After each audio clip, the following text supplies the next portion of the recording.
ಸಿಗಂದೂರು ಬಳಿಯ ಹೊಳೆಬಾಗಿಲಿನಲ್ಲಿ ಕೆಎಸ್ಆರ್ಟಿಸಿ ಬಸ್ಗೆ ಓರ್ವ ಮಹಿಳೆ ಸಿಕ್ಕಿ ಬಲಿಯಾಗಿದ್ದಾರೆ.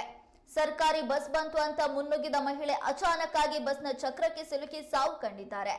ಈ ಬಸ್ ಸಾಗರದಿಂದ ಹೊಳೆಬಾಗಿಲಿಗೆ ಸಂಚರಿಸುವಂತ ಬಸ್ ಆಗಿದೆ. ಬಸ್ ಇನ್ನು ನಿಲ್ದಾಣದ ಬಳಿ ಬಂದು ನಿಲ್ಲೋದಕ್ಕಿಂತ ಮುಂಚೆನೆ ನೂಕುನುಗ್ಗಲಿನಿಂದಾಗಿ ಅಪಘಾತ ಸಂಭವಿಸಿದೆ. ಧಾರವಾಡ ಜಿಲ್ಲೆಯ ಕಲಘಟಕಿಯ ನಿವಾಸಿ ಮಂಜುಳಾ ಎಂಬುವರೇ ದುರಂತ ಅಂತ್ಯ ಕಂಡವರು. ಸಾಗರ ಗ್ರಾಮಾಂತರ ಪೊಲೀಸ್ ಠಾಣೆ ವ್ಯಾಪ್ತಿಯಲ್ಲಿ ಈ ಘಟನೆ ನಡೆದಿದೆ.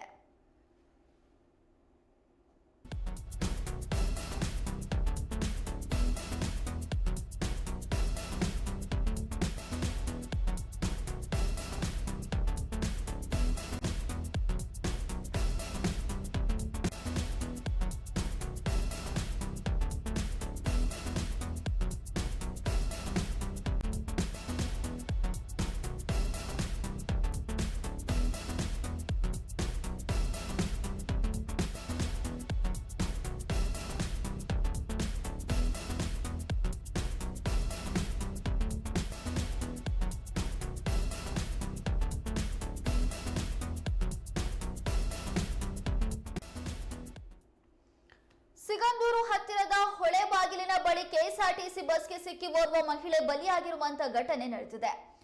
ನಾವು ಈ ಹಿಂದೆ ಸಾಕಷ್ಟು ದೃಶ್ಯಗಳನ್ನ ನೋಡಿರಬಹುದು. ಕೆಎಸ್ಆರ್ಟಿಸಿ ಬಸ್ ಬರ್ತಾ ಇರಬೇಕಾದ್ರೆ ಅಲ್ಲಿಂದನೇ ದೂರದಿಂದ ಓಡ್ಕೊಂಡ್ ಬಂದು ಮಹಿಳೆಯರಾಗಿರ್ಬೋದು ಅಥವಾ ಇನ್ಯಾರು ಆಗಿರ್ಬೋದು ಆ ಕಿಟಕಿ ಬಾಗಿಲಿನಲ್ಲಿ ಎಲ್ಲ ಸೀಟ್ಗೆ ತಮ್ಮ ಬ್ಯಾಗ್ ಗಳನ್ನ ಎಸೆಯೋದು, ಛತ್ರಿಗಳನ್ನ ಎಸೆಯೋದು, ಕೆಲವೊಂದು ಬಾರಿ ಆ ಕಿಟಕಿಯ ಒಳಗೇನೆ ನುಗ್ಗಿ ಸೀಟ್ ಮೇಲೆ ಹತ್ತು ಕುತ್ಕೊಳ್ಳೋದು, ಡ್ರೈವರ್ ಸೀಟ್ ನಲ್ಲಿ ಕುತ್ಕೊಳ್ಳೋದು, ಆ ಬಸ್ ನಿಲ್ಲೋದಕ್ಕೆ ಪುರ್ಸೋತೆ ಇರೋದಿಲ್ಲ, ಅದಕ್ಕಿಂತ ಮುಂಚೆನೆ ಓಡ್ ಹೋಗಿ ಬಸ್ ಹತ್ತೋದಕ್ಕೆ ಮುಂದಾಗೋದು, ಇಂತಹ ಹಲವಾರು ಘಟನೆಗಳನ್ನ ನಾವು ಪ್ರತಿನಿತ್ಯ ನೋಡ್ತಾ ಇರ್ತೀವಿ. ಇದೀಗ ಅದೇ ರೀತಿಯಾಗಿ ಬಸ್ ಇನ್ನು ಬರ್ತಾ ಇದೆ, ಬಸ್ ಸ್ಟ್ಯಾಂಡ್ ನಲ್ಲಿ ನಿಂತಿಲ್ಲ, ಅದಕ್ಕಿಂತ ಮುಂಚೆನೆ ಓರ್ವ ಮಹಿಳೆ ಓಡ್ ಹೋಗಿ ಬಸ್ ಹತ್ತೋದಕ್ಕೆ ಮುಂದಾಗಿದ್ದಾರೆ. ಆಗ ಬಸ್ನ ಚಕ್ರಕ್ಕೆ ಸಿಲುಕಿ ಆ ಮಹಿಳೆ ಸಾವು ಕಂಡಿದ್ದಾರೆ. ಧಾರವಾಡ ಜಿಲ್ಲೆಯ ಕಲಘಟಕಿಯ ನಿವಾಸಿ ಮಂಜುಳಾ ಎನ್ನುವಂತವರೇ ದುರಂತ ಅಂತ್ಯ ಕಂಡವರು. ಸಾಗರ ಗ್ರಾಮಾಂತರ ಪೊಲೀಸ್ ಠಾಣಾ ವ್ಯಾಪ್ತಿಯಲ್ಲಿ ಈ ಘಟನೆ ನಡೆದಿದೆ. ಅಷ್ಟಕ್ಕೂ ಈ ಅಪಘಾತ ಸಂಭವಿಸಿರುವಂತದ್ದು ನೂಕುನುಗ್ಗಲಿನಿಂದಾಗಿ ಅಂತ ಹೇಳಲಾಗ್ತಾ ಇದೆ.